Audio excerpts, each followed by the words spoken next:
Hey everyone, welcome back to Commander Tax. I'm Adam, and this is the Commander Dive. So over the weekend, Wizards announced a set of secret lairs celebrating D&D's 50th anniversary.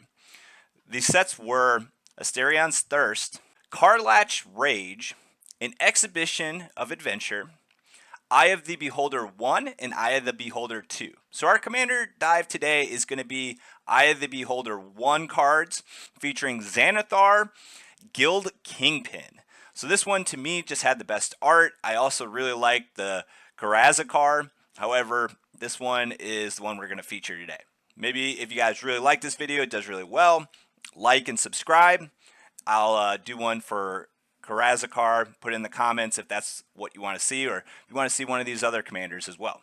So, what is Xanathar Guild Kingpin? So Xanathar Guild Kingpin is 4, a blue, and a black, and it's a Beholder, 5/6, and reads, at the beginning of your upkeep, choose target opponent.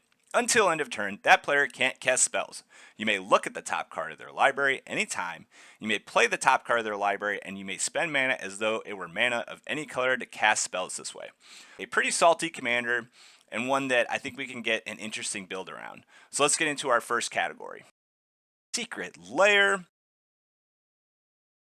Let's take a look at what's in this and talk a little bit about the art. The first card is Beholder's Petrification Ray, which is 5 and 2 black pips. It's actually blood money, so it's destroy all creatures. For each non-token creature destroyed this way, you're going to get a treasure. So you're going to net a whole bunch of mana for wiping out the board, so that's why it's a little bit more expensive, but this can actually get you a crazy amount of treasures, which is always fun. Next up, we have Beholder's Charm Ray, which is actually Bribery. This is a 5-cost spell, and it's going to let you search your opponent's library for a creature and put it on your battlefield. So just kind of going along with the stealing your stuff theme and what Xanathar is trying to do. Very thematic, and the art on this one is awesome. The one on Blood Money, I'm not a really big fan of it. I like the Beholder itself, but I don't really know what's going on in that one. Next up, we've got Beholder's Slowing Ray, which is Delay. And you get to counter a target spell, except instead of putting it in their graveyard, you put it into exile with time counters on it. After 3 turns, they're able to actually play it again. 3 turns is a long time, so if this is like a removal or something like that, maybe you'll have an answer, or maybe you have something else you have planned for when they try to cast it again. All right, moving on, we have Beholder's Sleep Ray, which is Stifle. It's actually a really expensive card. Really cool art and very psychedelic. Reminds me of that restaurant Mellow Mushroom and kind of the stuff they have going on there. And it just says counter target activated or triggered ability. This is a great card because it's only 1 blue mana, and it's going to counter a triggered activated ability that could be game changing or game ending for you. 1 blue mana, that's really good. A lot of times you have cards like Tashana's Tidebinder, which have the similar effect, but that actually costs 2 and a blue pip, so doing it for just 1 blue pip is actually really good. Next up, we've got Beholder's Fear Ray, which is Drowned in the Lock. It's a blue and a black, and this is a staple card in a lot of Dimir decks. The art on this is fantastic. This is probably my second favorite card art next to the Commander, but it looks like you got a devil character and a bunch of eyeballs and teeth, and it's just really great. So what is Drowned in the Lock? Well, you can counter a target spell with mana value less than or equal to the number of cards in its controller's graveyard, and then you can destroy target creature with mana value less than or equal to the number of cards in its controller's graveyard. This is a choose 1 ability, and really great overall card. So that is what is in the Secret Lair. Let's talk about our next category, which is Top Deck. So this is going to be looking at the tops of all our opponents' libraries to see what they have, to see what we want to cast for free. So the first card we have here is Jace, the Mind Sculptor. He's 2 and 2 blue, and his +2 is going to let us target an opponent to see what they got on top. The +0 and -1 are also great abilities, and his ultimate is amazing. It'll most likely win you the game. However, he's got to be on the field for at least 5 turns to be able to acquire the loyalty to actually activate it. But just a great all-around card and a very well-known and infamous Planeswalker. Next, we have Draugr Thought Thief. This is actually a Draugr is actually in the D&D universe, so this is kind of thematic too. Basically, this is the +2 ability on a stick. So whenever it enters the battlefield, you get to look at the top, and you can have them actually put into their graveyard if it's something that you don't like and you want to take the chance and go after them and get their second card. All right, following that, we have Lantern of Insight. This is an artifact, and everyone just plays with the top card of their libraries revealed. It's a great card. If it gets targeted and removed, you can tap it quick, and you can have that person who removed it shuffle their library. So if they have something on top, you can be like, hey, that's what you get for targeting my Lantern. Next up, we have Wizened Snitches, and this is the same thing, just on a creature. Everyone's going to play with the top card of their library revealed. Following that up, we've got Precognition. This is a 5 cost, and you may look at the top card of a target opponent's library at the beginning of your upkeep, and then you can have them either keep it on top or put it on the bottom of their library. So if it's something that you don't want, but you don't want them to have it, you can actually just have them put on the bottom, which is a nice way to kind of rummage your opponent's decks. And that's it for that category. Let's move on to our next one, Theft. Our first card here is Cruel Claw's Heist. It's a new Bloomborough card. It is 2 black pips. It gives you the option to gift a card. Then you get to look at your opponent's hand, and you can exile a non-land card from it. And if you gifted the card, you then get to cast it for its mana value using mana of any color. So this is a great piece just to get some kind of removal out of your opponent's hand or just to see what they got. The next card is Elder Brain. This is 5 and 2 black, so very expensive 6/6 horror, but it's got menace. That's not enough. So what's its ability? Well, it's got this great ability. Opponent exiles their entire hand and then draws cards equal to their hand size. You can then cast cards and play lands from among those cards that they exiled. So if you pick an opponent who has a handful of 6, like you have 6 cards to choose from, it's like having great impulse card draw, but as long as they remain exiled, as long as this stays on the battlefield, you can cast that stuff. So hopefully you get something really good. Moving on, we have Dothy Voidwalker. This is 2 black pips, really famous, commander staple, good in CEDH as well as casual. It has shadow, which makes it hard to block. Then anytime a creature dies on your opponent's side, rather than going to their graveyard, it goes into exile. Then when Dothy gets targeted, you can just sack him, and then you get to choose from those cards that have been exiled and cast one of them for free. Great card to use against aristocrats especially, but just a good way to work in our theme of stealing people's stuff. All right, here's another new card. This one is from Innistrad. This is Gisa Glorious Resurrector. It's 2 and 2 black pips, and it's very similar to Dothy in that when any time something dies, it goes into exile, except then at the end of turn, if this is still on the battlefield, it comes back under your board, so you don't actually have to sack anything. It's just when it dies. This is actually a little bit stronger, but it does have a higher cost. But when it comes into play, it's a zombie in addition to its other types. And it has decay, which is your pretty big drawback. It means you can only attack with it once. Once you attack with it, then it's going to die. But think about all the static abilities that creatures have when they just sit on the board. So maybe, you know, it's something that doesn't necessarily have to attack, in which case this is even better. It'll stay on the field indefinitely unless it's removed or you attack with it. Okay. Man, we just keep going with all these new cards. The card we're looking at now is Outrageous Robbery, is X and 2 black pips. You exile cards equal to X off the top of your opponent's library. Then as long as those cards remain exiled, you can cast them for their mana cost using mana of any color to do it. This is a great instant ability, and if you have a ton of mana, this is going to give you a look at a lot of cards, and you're going to steal something probably pretty good off your opponent's deck. Okay, now we have a dragon. We have Brain Stealer Dragon, another 7 cost creature.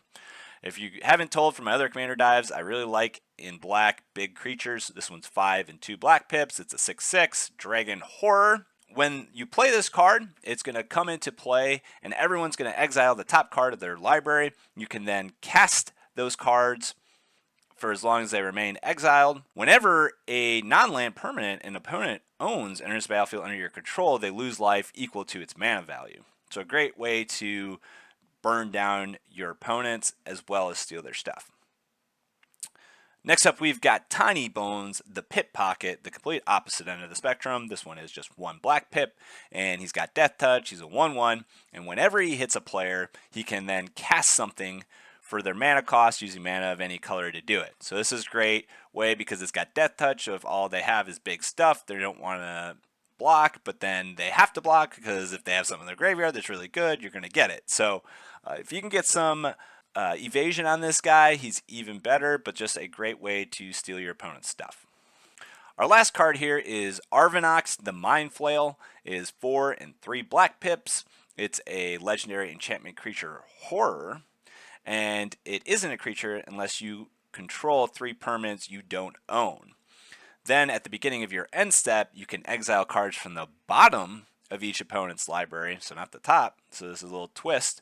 If somebody scries something and you know what it is and you really want it, this is a good way to go get it, though it's only one card in 99, so kind of situational, but a lot of fun. This is a 9/9 creature. You can exile that card, and as long as it remains exiled, just like all these other cards, you can play it with mana of any kind paying its mana cost. So just a really cool card that does something a little bit different but stays on theme.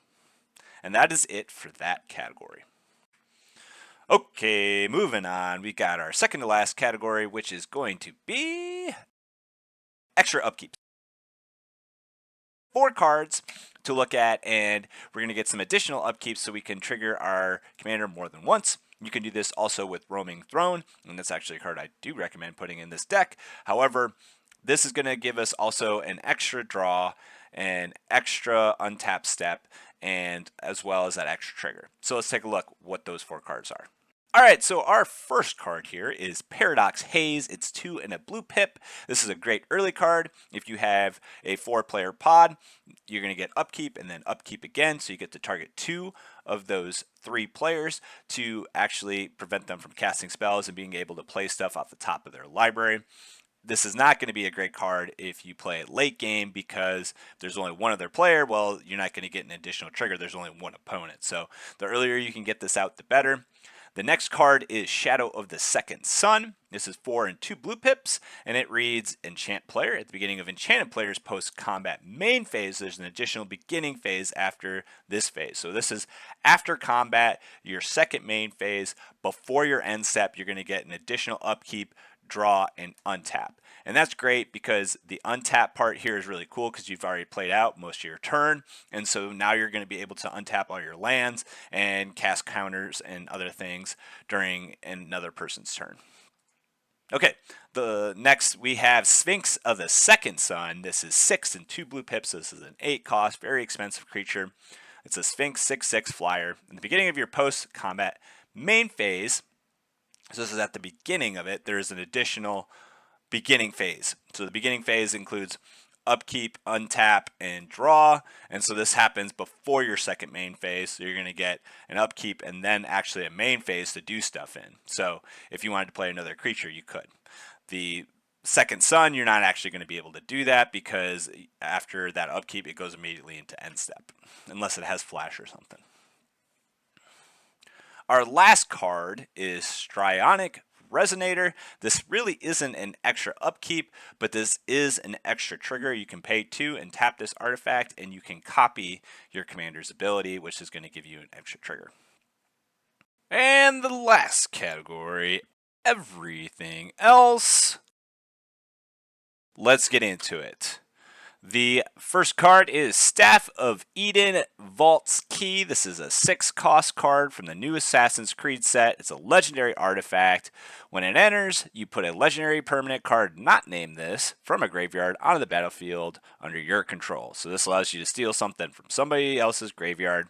Then you can also tap this and draw a card for each permanent you control but don't own. So if you have other ways of stealing cards, let's say you have bribery and you go steal some out of someone's library and then you use this, now you're going to tap this and draw 2 cards, which is really good. This is got some great synergy, great new card for this deck, and one that probably most people don't have because this set came out much later compared to this commander. Following that, we have Agent of Treachery. This is a 7 cost. Lots of very expensive cards in this, but also the best ones to feature in an episode.